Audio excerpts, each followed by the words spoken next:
Yun o. Ayun, nakapag-setup na tayo ng bagong ilaw. And then nakapag-setup na ulit tayo ng bagong pwesto nung stick natin. So okay na. Naibalik ko na yung naibalik ko na yung ilaw natin na Night Ranger. Tapos na-reposition ko na yung mga ilaw natin na iba. Sa susunod na araw, papakita ko sa inyo yung ginawa ko dyan. So ngayon, magsusundo muna tayo. Alas 5 na eh. Okay. Nag-change lang ako kasi sobrang taas ng araw. Sakit sa mata. Okay. Yun no. Okay.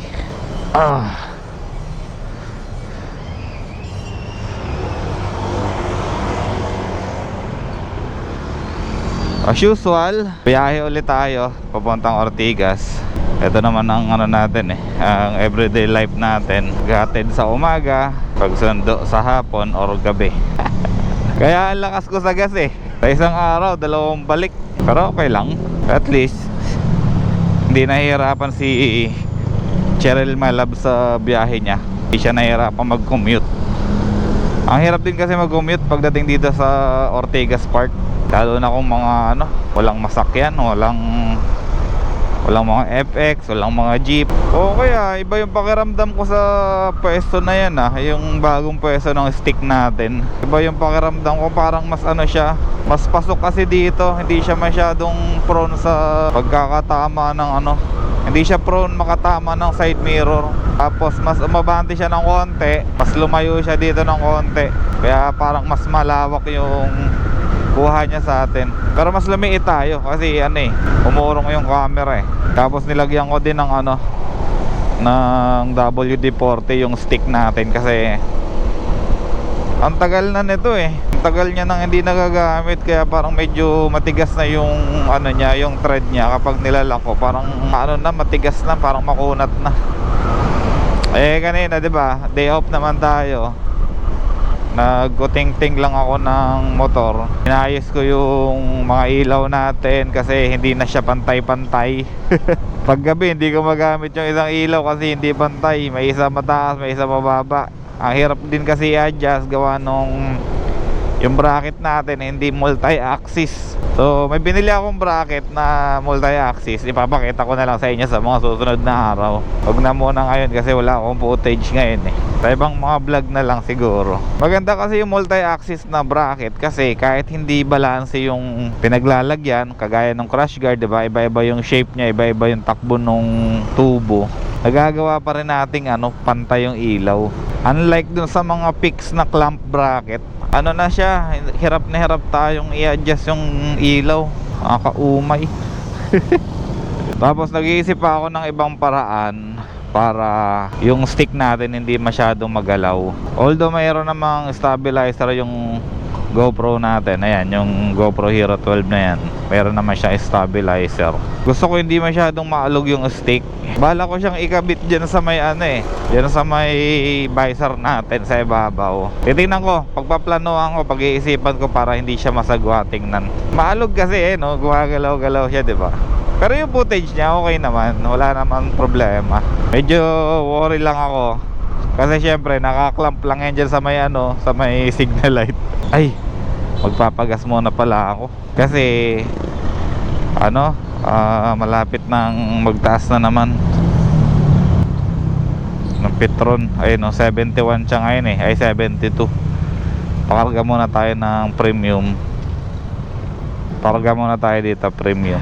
Hindi na ako nagwo-worry na magpatay ng ng motor kasi naka power bank na yung natin, yung ating GoPro.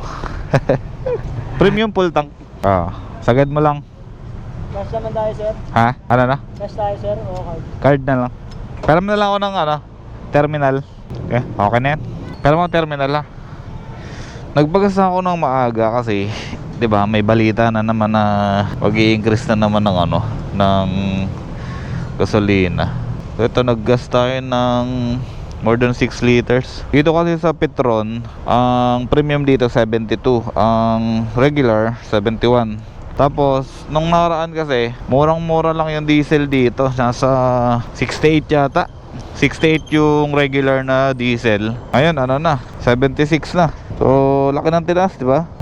Sabi ko, malamang yan, susunod na naman yung gasolina niyan, kaya gas na ako ngayon. Sa Petron mura yung gasolina tsaka diesel. Pero sa ibang gasolinahan mas mura, sa refill, sa sea oil ba yan, oh. Tapos sa meron pa may mga iba pang mura na gasolina at diesel bukod sa Petron. Dito lang sa way kasi na to, yung biyahe ko, walang ibang gasolinahan dito bukod sa Shell, Petron, tsaka Caltex. So sa tatlo na yon, ang pinakamura Petron, kaya sa Petron lang ako nagpapagas ngayon. Alam nyo naman yung damage sa atin ng gasolina simula nung nagkagera, grabe. Kaya sana matapos na yung gera na yan para maka-recover tayo sa gastusin sa gasolina.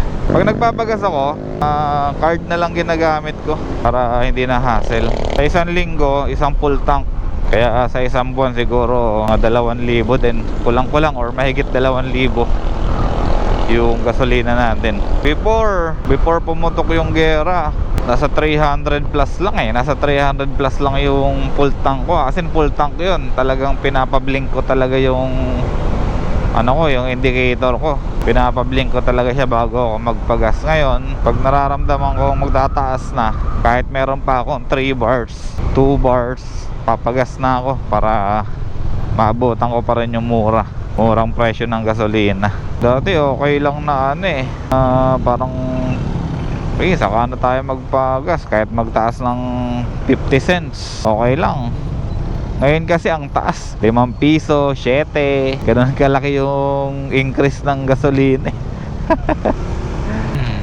Traffic ngayon dito. Okay, wait lang. Okay. Pag traffic, nakakailang yung stick na yan. Kaya dapat kalkulado mo yung takbo ng unahan mo. Kalkulado mo yung mga singit-singit. Kasi pag naalanganin ka, wait lang, diyan ka lang. Pag naalanganin ka, tatama talaga yan. Ang unang mababali dyan yung signal light ko. Yung stick, walang problema. Matibay yan, alo yan eh. Yung signal light ko, plastic. Double damage talaga.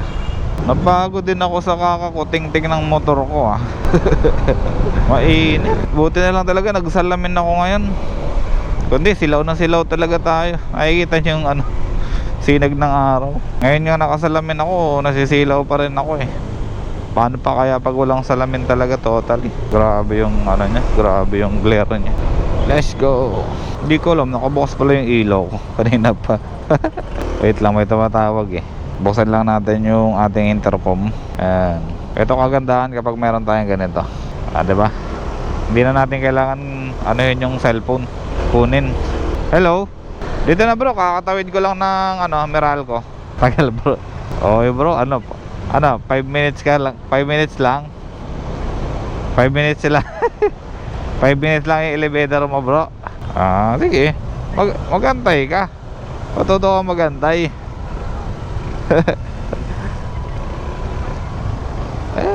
Paliparin ko to, tagasaan ko tong mga to.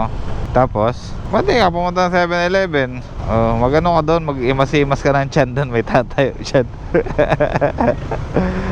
Kawawa ka naman dyan, para kang palubi.